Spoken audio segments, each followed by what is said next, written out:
Shavua Tov, les filles, j'espère que vous êtes en pleine forme. Bezrat Hashem, j'espère que vous avez passé un Shabbat rempli de simcha, rempli de kedusha, rempli de dvekut. Le fait d'être collé avec Akadosh Baruch Hu et que vous ayez récupéré le maximum de force et de joie et d'espoir et de vitalité pour aborder cette nouvelle semaine, qu'elle puisse être remplie, Bezrat Hashem, de beaucoup, beaucoup de bonnes nouvelles. Avec l'aide d'Akadosh Baruch Hu, on va continuer, je pense, un dernier cours avant de rentrer beaucoup plus en profondeur dans le cours qui se passera chez Esther Attali. On vous enverra les pratimes, les détails le 14 janvier à 20h30 sur comment mieux se connaître pour être en simcha, une dernière en fait sensibilisation, une dernière vulgarisation de non à la tristesse, oui à la joie ce matin avec l'aide d'Akadosh Baruch Hu. On va revenir en fait sur Yosef Hatzadik alav shalom, combien cette mout, combien cette figure, combien nos shorashim, combien nos racines doivent nous éclairer. Combien j'entends de femmes me dire oui c'est sympa mais ça date de milliers d'années. Ah bah, la Torah est intemporelle, la Torah est infinie, la Torah est porteuse d'enseignements évidemment dans notre quotidien, évidemment dans notre yom-yom et sur chacune de nos actions. Yosef Hatzadik, dans l'endroit en fait qui était le plus vil, qui était le plus namour, le plus bas, avec les ta'avot, avec les désirs de ce monde les plus graves, vraiment en Mitzrayim où c'était considéré comme le si de la Touma, comme l'extrême de la Touma, alors que lui il était dans des, dans des niveaux rouchanim les plus hauts. Comment il a été catapulté, comment il a été envoyé, comment Akadosh Baruch Hu l'a mis d'Afka dans les endroits les plus bas, dans le rocher le plus absolu, pour justement le faire grandir, pour justement le tester dans sa émouna, pour justement le tester dans cette vécoute avec Akadosh Baruch Hu. Et quand Rabbi Nachman de Breslev va parler justement de ces parachiotes dont on a parlé au cours dernier, celles qui n'ont pas écouté les 3 premiers cours, je vous engage vraiment à le faire pour rester en fait dans la continuité, la cohérence et de façon à bien comprendre et intégrer Bezrat Hashem ses enseignements. Le Rabbi Nachman de Breslev, que son mérite puisse nous protéger, mais en exergue combien une des clés pour être en simcha, c'est d'apprendre à baisser la tête, c'est d'apprendre à comprendre que tu ne comprends rien. Combien c'est important de baisser la tête, d'être dans la anava, dans l'humilité, de dire que ça c'est les cheshbonot shamaim, ani lo mevina klum. Et dans ce que je comprends, même dans ce que je comprends, je ne comprends rien. Et c'est ça l'essentiel, et c'est ça le écart, c'est apprendre à se remettre complètement sous les ailes d'Akadosh Baruch Hu, dans les bras d'Akadosh Baruch Hu. Et combien dans notre dehors tellement sophistiqué, tellement érudit, tellement sachant, tellement bardé de diplômes, on a tellement de mal à faire cet exercice en croyant en fait que nous, avec tous nos savoirs, avec tous nos diplômes, avec tout, combien justement de yédia, alors du coup, on a l'impression que nous, on est sholtim à la colle, que nous, on gouverne notre monde, que nous, on a ces critères-là pour qu'on puisse réussir notre vie. Et on ne prend pas en compte que peut-être nos critères ne sont pas les bons. Peut-être que nos critères ne sont pas ceux d'Akadosh Baruch Hu, que seul celui qui nous connaît le plus profondément, le plus authentiquement du monde, c'est Akadosh Baruch Hu. C'est lui qui sait ce qu'il nous faut. C'est lui qui connaît notre neshama dans notre shoresh. C'est lui qui connaît notre parcours de vie dans l'ensemble des réincarnations qui ont été les nôtres. Il faut se remettre entièrement et non pas à moitié à Kadosh Baruch Hu de façon à ce qu'on puisse se réaliser, à ce qu'on puisse réaliser notre potentiel et notre mission dans notre vie. Donc un des ikarim à vraiment intégrer, intérioriser et qu'on ne fait pas, je vous l'assure pour avoir et pour rencontrer beaucoup beaucoup de femmes, cette émouna s'arrête en fait quand notre sechel, quand notre capacité à comprendre s'arrête. Et or la émouna c'est justement dans les endroits les plus chashouchim, c'est émouna trabal et lot.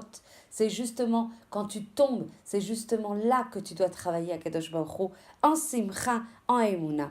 Seule la émouna, seuls les retsonot, les volontés positives vont nous protéger Bezrat Hashem. C'est bien dans ce manque de compréhension de tout ce qui m'arrive.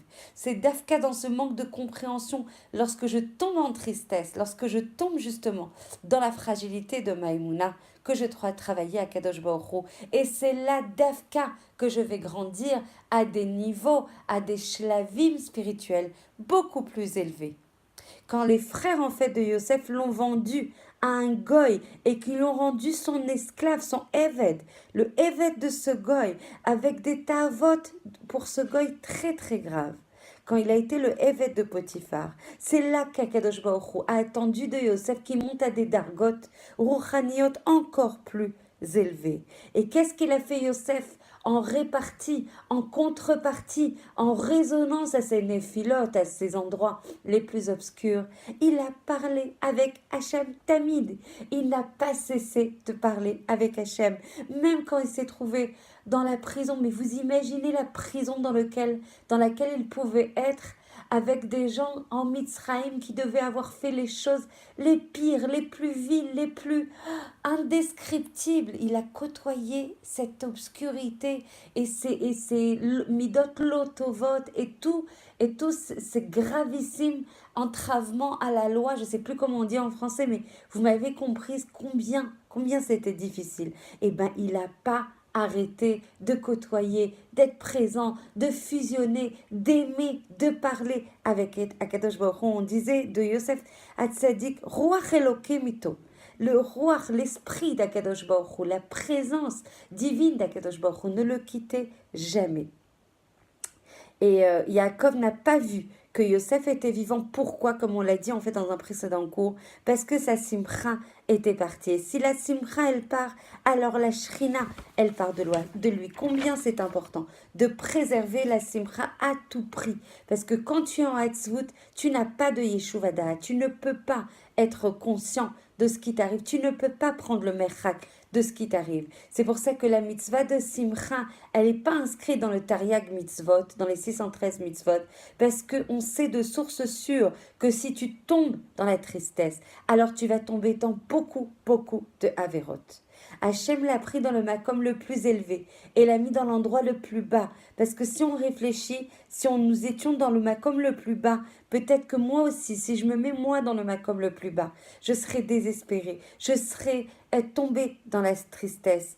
Et Yosef Hatzadik, il a été avec les plus redoutables pêcheurs pendant 12 ans. Et on peut dire que Yosef Hatzadik, avec un sourire un peu comme ça, caustique, un peu de second degré, c'était le premier Breslev, car il était en Simcha Tamid, parce qu'il dansait, parce qu'il tapait des mains. Mais combien ça doit nous inspirer, combien ça doit nous enseigner, combien dans les makom les plus chashouchim, on doit rester en train de taper des mains, parce que ça c'est Mamtik et Tadinim, comme on l'a étudié Shabbat. Et je remercie toutes les femmes qui se sont déplacées à des heures qui ne sont pas faciles, à 13h50. Combien c'est pas facile de quitter sa maison, de quitter ses enfants, de quitter des fois ses invités pour venir étudier et pour faire grandir la shmira, la protection et la hashgacha du Ham Israël. Yosef Hatzadik va nous apprendre exactement c'est quoi être un tzaddik. En fait, un tzaddik, c'est pas forcément d'arriver à faire toutes les 613 mitzvot. Bêtard qu'il faut les faire, bêtard qu'il faut progresser dans ce sens. Mais un tzaddik véritable, tel que Yosef Hatzadik nous l'enseigne, c'est tout le temps être avec Akadosh Baruch Hu. C'est comme on l'a appris hier Shabbat, c'est tout le temps être en connexion avec Akadosh Baruch Hu. C'est lui parler tamid. C'est quand on profite en fait de ce monde, c'est vraiment relié à Kadosh Baruch Hu, tamid à ce monde que l'on vit, que l'on fasse une manicure, pédicure, qu'on dit que ça soit pour toi, pour être une ambassadrice pour toi, Hachem. Quand on fait du sport, c'est pour être bien dans mon nefesh. Alors évidemment, dans les halachot, évidemment, on risque pas d'arriver avec un manque de tzniut dans nos cours de sport si c'est pas conforme à la halacha. Évidemment, tout ce que je dis, le prérequis, c'est d'être conforme d'abord à la halacha et de faire rentrer un Kadosh Baruch Hu dans la vie de ce monde. Qu'est-ce qu'Hachem attend de nous? C'est ça le plus important, c'est de comprendre qu'est-ce qu'Hachem attend de nous dans cette vie. C'est pas quelque chose de stratosphérique, c'est pas quelque chose d'intangible, c'est pas quelque chose de conceptuel, c'est quelque chose d'afka quand je animastir panim mimecha, quand je me cache de toi, que tu puisses avoir malgré tout des pensées positives, que tu arrives à me toucher du doigt, que tu arrives à me faire rentrer dans ma vie. Rabbi Nachman de Breslev, il dit que c'est pour être tzaddik ou tzadika, il faut travailler fort, fort, fort sa émouna, qu'il n'y a rien à part Akadosh Baruch Hu, et que rien ne peut arriver de mal de la part d'Akadosh Baruch Hu.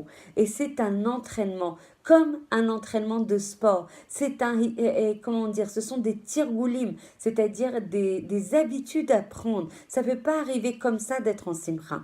Alors pour arriver très haut, pour être dvouka, pour être proche en fait d'Akadosh Baruch Hu, je dois travailler sur, même si je ne sens pas Akadosh Baruch Hu, être particulièrement proche de lui. Et pour ça, pour être proche d'Akadosh Baruch Hu, il faut le connaître. Donc il faut se remplir de Torah. Parce que la Torah, c'est le ratson d'Akadosh Baruch Hu.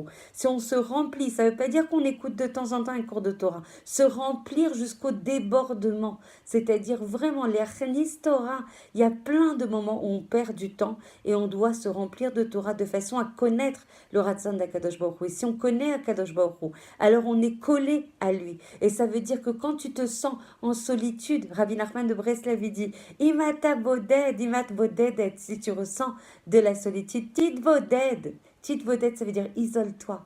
Parle avec Akadosh Baruch Hu, danse avec ta tristesse, danse avec ta solitude, danse avec ton manque de bitachon. Mais enlève le seret que le Yetzer Hara, quand il éteint, comme on a dit dans les précédents cours, il éteint la lumière dans ta vie et il te fait défiler un seret qui n'a rien à voir, qui n'est que koach hamedame, qui est koach de l'imagination. Dis-toi que tout ça, c'est un monde de sheker, que la seule vérité, c'est Akadosh Baruch Hu, qui est à Midetar, qui est au Chezet Yadar, qui te tient par la main, que tu es Neshama Kedosha, qu'il n'y a rien qui peut t'atteindre, que tu n'es atteint d'aucun manque, que tout est vraiment positif de la part d'Akadosh Baruch Hu. Même si tu as tes pensées négatives qui te traversent, tu dois t'asseoir justement avec ces choses qui te font mal. Tu dois pas les fuir, tu dois les regarder, tu dois apprendre à analyser tes kévim et tes douleurs, tu dois amplifier ton da'at de ce qui te fait mal, de façon à ne plus aller dans ces endroits qui te font mal, à les fuir et à augmenter tout le tov qui va te permettre de t'éloigner de ce mal. Viens, on n'oublie pas de ressentir cette douleur, on doit la ressentir pour justement la réparer, pour justement les taken et shoresh akevim, pour réparer la racine de tes douleurs. Donc, si on doit se faire accompagner par des gens extérieurs, il faut le faire parce que ça sert à rien de rester avec des douleurs. Rentrer, j'en profite pour ouvrir une parenthèse pour celles qui ne me connaissent pas. Je permets en fait à des femmes, donc lors de consultations privées, justement de libérer ces douleurs, de finalement les analyser, évidemment avec nos sources de la Torah, avec nos kelim liés à la Torah, de révéler des forces enfouies qui sont là. Je ne crée pas de nouvelles forces, elles sont là. On a une otzma, une force adira, immense, immense qui est en fait à l'intérieur de nous. Et par le rov des kévim, des douleurs qui sont en nous, alors on les enfouit, alors on ne peut pas révéler le potentiel de notre neshama.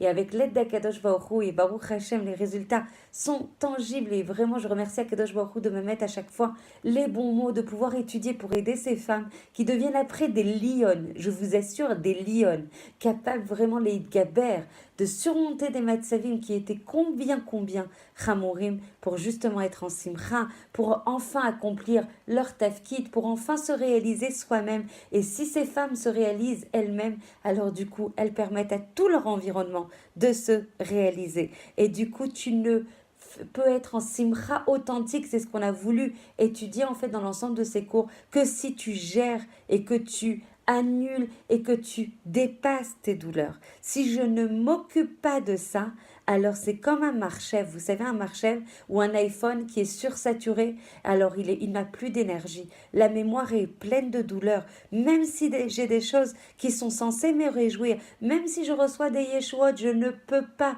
les recevoir, puisque en fait mon écosystème, ma mémoire centrale de mon gouffre, ma mémoire centrale de ma neshama, elle est complètement saturée de douleur. Que l'on puisse mériter de se faire accompagner, que l'on puisse se mériter d'être rempli de Torah, d'être rempli d'Akadosh Baruch Hu, pour se reconnecter à soi et servir Akadosh Baruch Hu avec le maximum de joie et que l'on puisse recevoir toutes les Yeshuot, Bezrat Hashem. Je vous embrasse très fort et je vous souhaite très très belle journée remplie de joie et remplie d'Akadosh Baruch Hu.